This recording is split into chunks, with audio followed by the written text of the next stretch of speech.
Hello दोस्तों, मेरा नाम है शुभम मिश्रा और आप सबका स्वागत है मेरे यूट्यूब चैनल डर की दुनिया पर।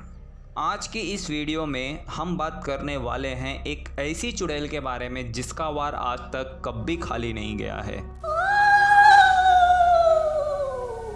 ये कहानी को सुनने के बाद आपको ऐसा डर लगेगा कि जो आज से पहले कभी नहीं लगा होगा। सो अब तैयार हो जाओ, मैं आप सबको लेके चलता हूँ डर की दुनिया में।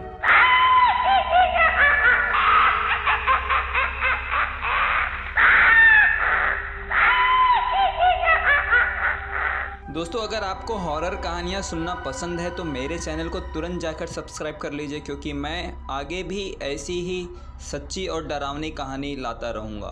आज की जो कहानी है ये मेरे दोस्त अंकित के साथ घटी एक सत्य घटना है। सो आगे की जो कहानी है मैं आपको अंकित बनकर ही सुनाने वाला हूँ। मेरा नाम अंकित मंडल है। मैं वेस्ट बंगाल का रहने वाला हूँ। मैं पढ़ाई करने के लिए मुंबई आया था और पढ़ाई ख़त्म करने के बाद मुझे एक बड़ी कंपनी से जॉब के लिए ऑफ़र आता है और मैं खुशी के साथ एक्सेप्ट कर लेता हूँ। वहाँ मुझे बहुत सफलता मिलती है और साथ ही साथ मुझे बहुत अच्छे दोस्त भी मिलते हैं। वहीं मुझे एक लड़की से प्रेम हो जाता है। फिर कुछ महीने बाद हम दोनों शादी कर लेते हैं। ये बात मेरे माता पिता को पता नहीं चलती है। शादी के बाद हम दोनों बहुत ही खुश रहने लगे। तभी कुछ समय बाद मेरी पत्नी गीता बहुत बीमार पड़ने लगी। उसका इलाज मैं बहुत सी जगह पर करवाया और कई साइकेट्रिक्स को भी दिखाया, फिर भी वो ठीक नहीं हुई। अब मैं उसे गांव लेके जाना ही ठीक समझा।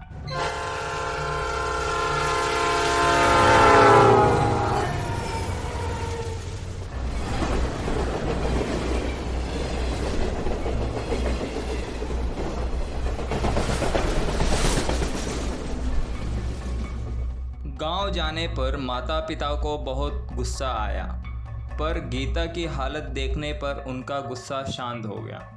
उनका गुस्सा भी जायज़ था। अब मेरे माता पिता बहुत से आयुर्वेदिक दवाइयों का इलाज करवाने लगे और थोड़े बहुत नज़र जैसे चीज़ों पे भी ध्यान देने लगे। माना कि मैं नज़र जैसी चीज़ों पर विश्वास तनिक भर का भी नहीं करता था, पर गीता ठीक हो जाए यही मेरे लिए बहुत बड़ी खुशी की बात है। एक दिन रात को 12:30 बज रहे थे। अचानक से गीता नींद में उठकर चलने लगी। मैं उसे आवाज़ दे रहा हूँ और मानो ऐसा लग रहा था कि गीता को कुछ सुना ही नहीं दे रहा हो। तो मैं भी उसे आवाज़ देते हुए उसके पीछे पीछे जाने लगा। जाकर फाइनली हमारे पुराने घर के पास गीता रुक जाती है, जो कि मेरे घर से थोड़ी दूर पर था और किसी से कुछ बात कर रही थी। फिर मैं चारों तरफ देखने लगा तो मुझे कोई भी नहीं दिखाई दे रहा था। तब मैं सोचा ये इतनी रात को यहाँ क्यों आई है और ये किससे बात कर रही है। तभी गीता ज़ोर ज़ोर से हंसी और बेहोश हो गई। फिर मैं भागकर गीता के पास गया और उसे उठाने की बहुत कोशिश की, पर वो नहीं उठी। फिर मैं उसे उठाकर घर ले आया और रात भर यही सोच रहा था कि गीता वहाँ क्यों गई थी और बात किससे कर रही थी। सुबह होते ही यह बात मैंने अपने माता पिता को बताया। तभी माँ ने कहा उस पर किसी बुरी आत्मा का साया है। यह सुनने के बाद मैं अपनी माँ से कहा, यह क्या कह रही हो, भूत आत्मा यह सब कुछ नहीं होता। पर एक तरफ मैं गीता को ठीक भी देखना चाहता था। माता पिता के बहुत समझाने के बाद मैंने उनकी बात मानी। फिर उन्होंने एक तांत्रिक को बुलाया। उस तांत्रिक से पता चला कि वो मेरी दादी जी है जो गीता के अंदर आई है। उस तांत्रिक ने कहा तुम्हारी दादी को तुम्हारे दादा ने जलाकर मार दिया था और उनके शरीर को बहुत दर्द दिया था। उनकी शरीर में थोड़ी बहुत जान बाकी थी। तभी तुम्हारे दादाजी बेदर्दी के साथ तुम्हारे दादी जी को घर के पीछे वाले बगीचे में जाकर जिंदा ही गाड़ दिए। उसके बाद दादाजी को दादी जी की आत्मा बहुत दर्द देने लगती है। यह सब देख दादाजी बहुत डर से कांप गए। फिर उन्होंने बहुत पूजा पाठ करवाया, बड़े बड़े विद्वानों को बुलाया।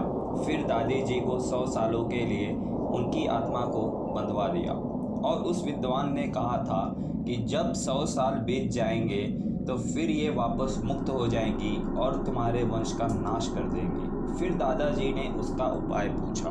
तभी अंकित ने कहा, हाँ मुझे भी जानना है इसका उपाय, ताकि मैं इस चीज़ से छुटकारा पा सकूं। फिर क्या था, जब तांत्रिक ने अंकित को उपाय बताना शुरू किया वैसे ही घर की लाइटें चमचमाने लगी और लाइट चली गई। काफ़ी अंधेरा था, कुछ दिखाई दे नहीं रहा था। 5 मिनट के बाद एक जोरदार चीख की आवाज़ आई और अचानक से लाइट भी आ गई। तो अंकित और उनके परिवार ने देखा कि तांत्रिक के मुंह से काफ़ी खून निकला हुआ है और तांत्रिक मरा पड़ा है। यह देख अंकित और उसके माता पिता घबरा गए। फिर वहाँ गीता एक भयानक आवाज़ में बोलती है, अगर कोई मुझे यहाँ से निकालेगा उसका भी यही हाल होगा जो इस तांत्रिक का हुआ। उसके बाद गीता का दरवाज़ा बंद हो गया। अब अंकित बहुत ज़ोर ज़ोर से रोने लगा कि मैंने किसी का क्या बिगाड़ा है जो मेरी गीता को इतना तकलीफ़ झेलनी पड़ रही है। उसके माता पिता कहते हैं, मत रो बेटा, तू ही कमज़ोर हो जाएगा तो गीता का क्या होगा, उसे कौन संभालेगा। तब अंकित आंसू पोंछते हुए कहता है कि मैं मेरी गीता को कुछ नहीं होने दूंगा, मेरी वजह से ही गीता इस मुसीबत में पड़ी है, अब मैं ही उसे परेशानी से निकालूंगा। यह कहकर अंकित चला जाता है उस विद्वान को ढूंढने, क्योंकि मरते समय उस तांत्रिक ने कहा था कि जाओ विद्वान को ढूंढो, वो आज भी जिंदा है, जाओ तुम्हें वही विद्वान इस भयानक आत्मा से बचाएगा। दोस्तों, अब क्या होगा अंकित और उसके परिवार वालों के साथ, यह जानने के लिए देखिएगा पार्ट 2। तब तक के लिए बाय।